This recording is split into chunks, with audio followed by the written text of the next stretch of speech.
la personne qui gère les personnels de l'ambassade, qui gère les personnels de toutes les ambassades, la directrice des ressources humaines du Quai d'Orsay, c'est Nathalie Loiseau. Nathalie Loiseau. Tout à fait. Et c'est là qu'on en arrive à l'actualité. Nathalie Loiseau, vous l'accusez d'avoir couvert ces violences, d'avoir couvert finalement ces violences qui elles-mêmes couvraient les détournements. Oui, tout à fait. Tout à fait. Nathalie Loiseau était à l'époque la directrice des ressources humaines. Très vite, dans les jours qui ont suivi l'agression, j'ai été en contact avec un de ses collaborateurs immédiats. Un mois plus tard, j'ai été reçue par le sous-directeur des personnels, un autre des collaborateurs immédiats de Madame Loiseau. Donc, effectivement, cette histoire a mobilisé nombre de collaborateurs de l'entourage très proche de Nathalie Loiseau. Mais aujourd'hui, Nathalie Loiseau, en fait, sa ligne de défense, c'est qu'elle ne vous connaît pas. Écoutez, c'est absurde de bout en bout. Soit Nathalie Loiseau ment, soit elle est prodigieusement incompétente. C'est-à-dire ? Elle ne peut pas. Mon histoire, donc non seulement a mobilisé ses collaborateurs immédiats, d'une part, et d'autre part, puisqu'il se trouve que mon agresseur était une proche du chef de l'État béninois, dans les heures qui ont suivi cette agression, des ministres béninois sont intervenus directement auprès des plus hautes autorités françaises pour demander ma tête.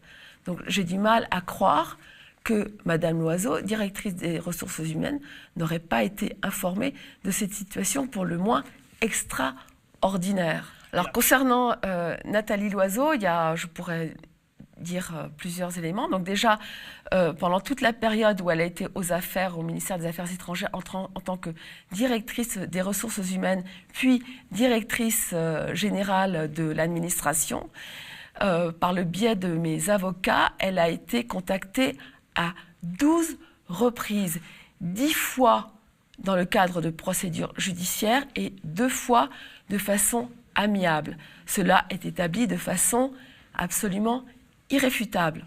Alors, Madame Loiseau a été de bout en bout. Madame Loiseau était DRH lorsque j'ai fait mes demandes de changement de poste. Madame Loiseau doit assumer ses responsabilités.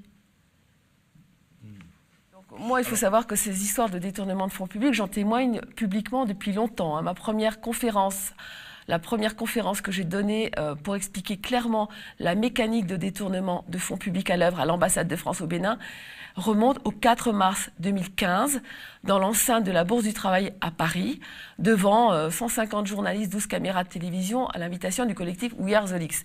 Et à l'époque, la CGT avait publié le texte de mon intervention. Donc je n'ai jamais... Mais qui connaissait Nathalie Loiseau à l'époque ? Personne. Personne. Donc effectivement, en 2017, Madame Loiseau a été nommée au gouvernement Macron, j'ai écrit un texte très clair pour la mettre en cause, qui a été publié par le site Monde Afrique et qui s'appelait à l'époque Nathalie Loiseau m'a tué, titre de l'article. Et j'ai évoqué cette circonstance très particulière à M. Toubon lorsque nous nous sommes rencontrés en 2018, ce qui fait qu'il m'a demandé de répéter par 2 fois mon nom, et je lui ai dit peu importe. Mais M. Toubon est très bien placé pour savoir que ce que je dis est vrai. Qu'il peut réagir. Est-ce que vous voulez lui dire quelque chose ? Oui, M. Toubon, je peux lui dire, oui, est-ce que vous pouvez vous regarder vraiment dans un miroir le matin ? Est-ce que vous, malgré tout ce que l'on dit de vous, toutes les choses bien que vous pouvez faire, lorsque vous pensez à moi, lorsque vous entendez mon nom, est-ce que vous pouvez vraiment vous regarder dans un miroir, franchement? Comment vous le qualifieriez? Comment vous qualifieriez ce petit monde de la diplomatie où des choses un peu particulières peuvent se passer? C'est le monde de l'entre-soi. C'est le monde de l'entre-soi et personne ne veut que les choses changent. Parce que, comme on dit en Afrique, tout le monde veut sa part du gâteau. Tout le monde a intérêt à ce que les choses perdurent et à ce que des détournements de fonds publics perdure. Ce sont des pratiques qui sont courantes aux affaires étrangères, qui sont établies par différents livres, documentaires, rapports parlementaires. Les pratiques sont là, les noms changent. Personne ne veut que les choses ne changent. Résumé, c'est le monde de l'entre-soi. Tout le monde se tient. Les gens se protègent les uns les autres.